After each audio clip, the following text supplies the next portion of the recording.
Le Seigneur Jésus est ressuscité. Alléluia, il est vraiment ressuscité.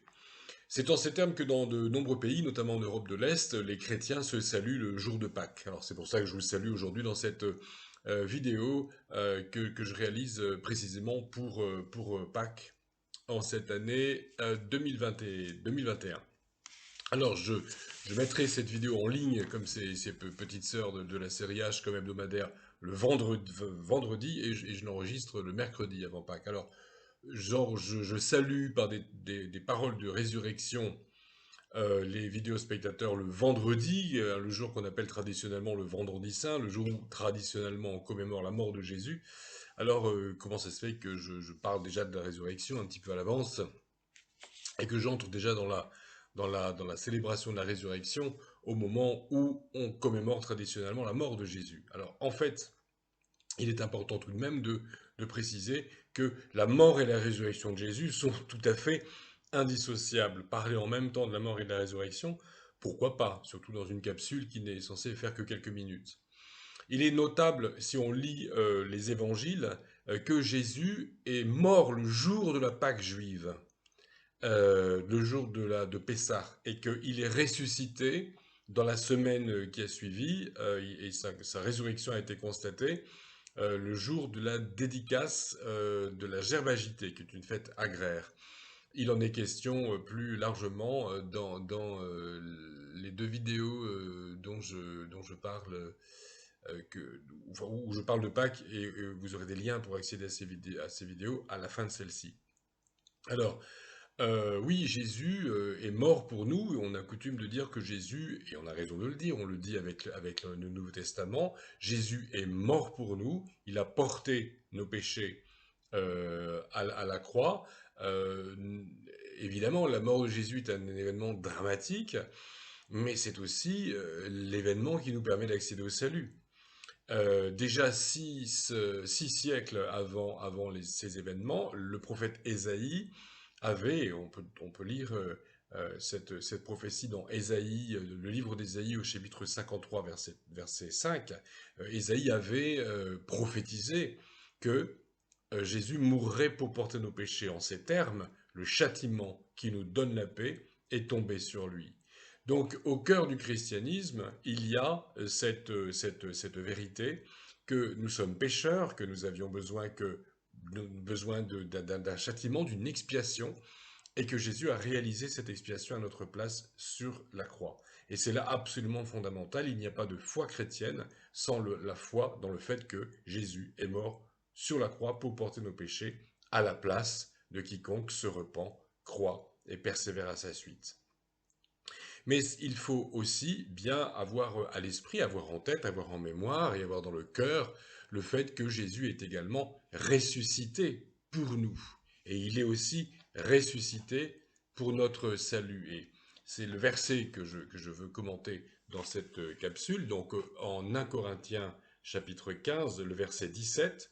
Et si Christ n'est pas ressuscité, votre foi est vaine, vous êtes encore dans vos péchés. Donc, pour nous sortir du péché, Jésus est mort à la croix et il est ressuscité conformément aux promesses de l'Écriture.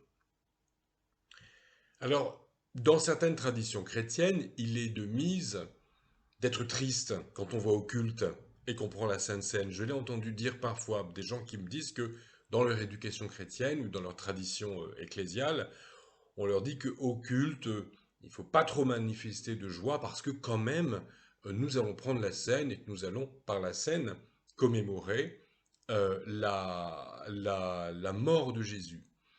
Et qu'on va quand même pas se réjouir alors que Jésus est mort. Mais c'est une façon tout simplement de dissocier la mort et la résurrection de Jésus. Jésus est mort pour nous, encore une fois, pour notre salut, mais il est aussi, nous venons de le lire, ressuscité pour notre salut. Et que quand Jésus institue le mémorial qui nous demande de célébrer en son honneur, il nous dit, vous ferez cela en mémoire de moi, mais en mémoire de moi, mais encore de sa personne, mais en mémoire de son œuvre. Donc lorsque nous célébrons le mémorial de Jésus et que lorsque nous célébrons le culte chrétien, lorsque nous louons Dieu, que nous prions, quand nous vivons notre spiritualité chrétienne, nous faisons mémoire de Jésus, pas seulement le crucifié, mais de Jésus qui est qui est existant au siècle des siècles, qui a participé à la création, Jésus incarné, Jésus qui a enseigné, Jésus qui a fait des miracles, Jésus mort sur la croix, Jésus ressuscité des morts, mort pour nous, ressuscité pour nous, Jésus monté au ciel, Jésus glorifié, pour préparer aussi notre propre glorification lorsque nous serons avec lui dans l'éternité. Et Jésus qui promet justement de revenir et de nous prendre avec lui dans l'éternité euh, et pour partager sa gloire. Alors c'est pour ça aussi que je pense encore une fois il ne faut pas dissocier la mort et la résurrection de Jésus. Et c'est la raison pour laquelle j'aime bien ce symbole que j'ai mis en introduction à cette capsule, dans ce qu'on appelle la miniature, donc de la croix, le symbole de la croix associé à Jésus victorieux, à Jésus ressuscité, ce qu'on appelle la croix glorieuse, la croix de la résurrection. C'est une iconographie, je dirais, que j'aime bien. Donc le dessin, l'illustration que j'ai choisie est un peu naïve. En tout cas, j'aime cette symbolique de la croix, de la résurrection. Dans la tradition protestante, on n'aime pas mettre Jésus sur la croix, tradition protestante française en tout cas. On aime bien la croix nue parce qu'on ne veut pas représenter le cadavre de Jésus, mais c'est encore mieux si on représente, si on associe la symbolique de la croix avec un symbole de la résurrection. Voilà, dans un premier temps, je pense pour nous chrétiens, prendre conscience que Jésus est ressuscité pour notre propre résurrection. Il est dit dans 1 Corinthiens 15 qu'il est les prémices de ceux qui sont morts et qui vont ressusciter. Il est ressuscité et il a été glorifié comme pour nous offrir la voie et pour que nous puissions ressusciter nous aussi, nous qui avons une foi vivante en Dieu par Jésus. Eh bien, par Jésus, nous ressusciterons et nous entrerons dans la gloire. Jésus est le premier-né d'entre les morts ressuscités. Il y a eu des résurrections avant lui, mais les gens qui sont ressuscités avant Jésus sont remords, si je puis dire. Il y a Lazare, par exemple, il est ressuscité, mais il n'a pas été glorifié, il est ressuscité, il est mort, et il est dans l'attente de la résurrection finale. Donc Jésus est le premier-né d'entre les morts qui ressusciteront à leur tour pour entrer dans la gloire. Alors ça, pour les chrétiens, c'est une chose. Mais alors, il s'avère que pour les non-chrétiens, qui entendent cette tradition chrétienne de la joie de la résurrection, ce doit être quand même plus complexe. Il y a quand même quelque chose d'autre à leur dire. Il s'avère que depuis 27 ans, maintenant c'est ma 26e année, je crois, dans l'enseignement catholique, et que donc année après année, j'entends que l'on dit, et parfois j'y participe, aux élèves qu'il faut, bah voilà, on est dans la joie de la résurrection. Alors j'ai participé pendant de nombreuses années moi aussi à la pastorale, ce qu'on appelait avant l'aumônerie. Et donc l'équipe de pastorale, l'équipe d'aumônerie dans l'enseignement catholique, dit, enfin annonce aux élèves que voilà, on est dans la joie de la résurrection, comme on est dans la joie de la naissance de Jésus à Noël. Alors c'est très bien, il y a un bébé qui est né il y a 2000 ans, on se réjouit que quelqu'un soit ressuscité. Comment annoncer cette joie de la résurrection? Alors on va parler de la résurrection dans le contexte de Pâques. Aller dire aux gens, voilà, Jésus-Christ est ressuscité, c'est une joie, nous fêtons la résurrection de Jésus. Mais qu'est-ce que ça peut bien vouloir dire pour des gens qui n'ont pas conscience à la base qu'ils étaient pécheurs, ou qu'ils sont pécheurs?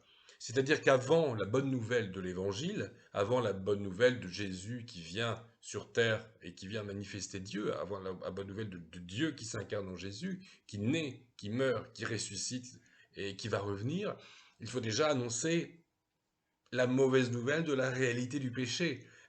Nous sommes pécheurs et nous avons besoin de Jésus pour sortir de cette réalité-là. Alors, si les êtres humains qui nous entourent, si nos semblables n'ont pas conscience avant tout, n'acceptent pas, ne reçoivent pas cette mauvaise nouvelle du fait qu'ils sont pécheurs et qu'ils ont besoin de se réconcilier avec Dieu, on aura beau leur dire eh bien, allez en paix dans la joie du Christ ressuscité. Cette formule que j'entendais quand j'étais gamin et que je regardais le jour de Pâques, les vœux en 50 langues de Jean-Paul II à la télévision. Allez en paix dans la joie du Christ ressuscité. Ça n'a aucun sens si préalablement on ne prend pas conscience du fait que, eh bien, je suis pécheur et j'ai besoin d'être sauvé, j'ai besoin d'être réconcilié avec Dieu. Et la vérité éclatante que nous célébrons pendant cette période de Pâques, eh bien, c'est que Jésus-Christ est mort et ressuscité pour que à notre tour, nous soyons morts au péché et ressuscités pour la vie éternelle. Que le Seigneur nous accompagne.